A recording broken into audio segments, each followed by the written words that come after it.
Hi, it's Rena from No Way That's Healthy, and it's time to make supper again. If you're looking for a comforting meal this winter, this is it. It's my creamy tomato soup. We're serving it with delicious garlic cheesy baguettes. It is amazing, it is quick to prepare, and you're gonna love it. Now let's cook supper. Now this recipe came about because I accidentally ordered too many tomatoes and I had to do something with them, and that is how this soup happened, and it was the best mistake ever.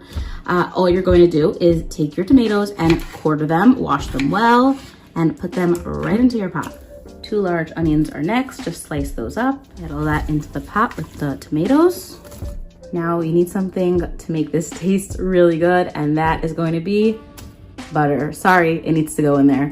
Put it in there, close your eyes, cover the pot, let it melt, and let that all saute a bit. Also gonna add in a little bit of the garlic cubes. Now if you see, this is just a couple minutes of it covered, and already the tomatoes started to get softer and let out all that juice. There's no water in here. It's literally just the onions, the tomatoes, the butter, and the garlic. And now we're just gonna cover this and let it cook. And every so often I come back and just push things down just to make sure that everything is going to soften.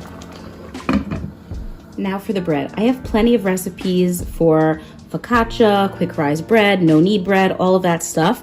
And you can definitely make those recipes, but if you are short on time and it's one of those winter nights where it just gets too dark too early for you to start making bread, so let's just do this. It's really simple and quick. You're going to take a baguette from the store. If you're in Israel like me, it's very simple to pick up some yummy looking baguettes. I like the softer kind because I'm gonna put them into the oven, so I don't want them to be too crispy. And then you literally just put them on the pan like this. We're going to make them even better than they are already. I have here some olive oil, and I've added in already some of the garlic cubes. And now we're going to put in some parsley and some salt and some dried basil as well. Put that in there and give that a good mix. I'm using a brush for this because we're going to brush it on the bread. I'm gonna start by brushing just a light amount. It doesn't need to be a heavy amount because we're gonna put cheese on top and more of this. So just put a small amount on each one, just like that. Put the rest of that to the side. We're going to add cheese to this, but you can just keep them like this if you just want simple garlic bread with your soup.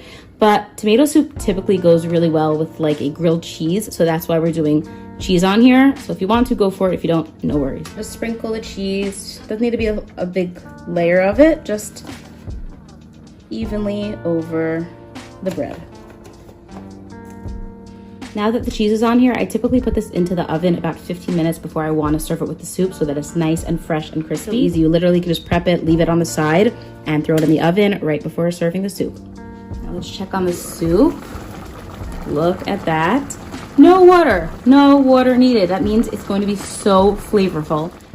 Once everything is really soft, you're going to blend the soup with an immersion blender. I'm going to now add in some milk to thin it out a bit, salt as well, pepper, that's to taste, and give that a mix. I almost forgot to add, very important, a can of tomato sauce. Pour that right in and mix that up again. Now these are both done. These are out of the oven and the soup is ready and pureed. And on this, we're going to put a little bit more over that melted cheese of that herb mixture. It just makes it incredible. So just put that over the top. You can serve them like this, or you can just slice them up. I like to cut them into little pieces for everyone to take and dip it in their soup.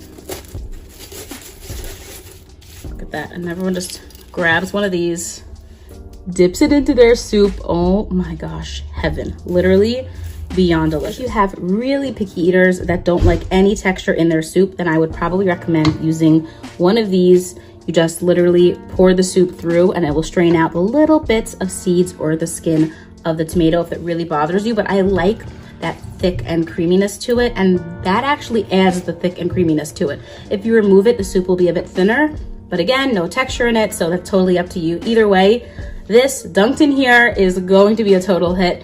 You're gonna love it. I can't wait to hear if you enjoy it. Please let me know in the comments below, and I'm looking forward to the next supper.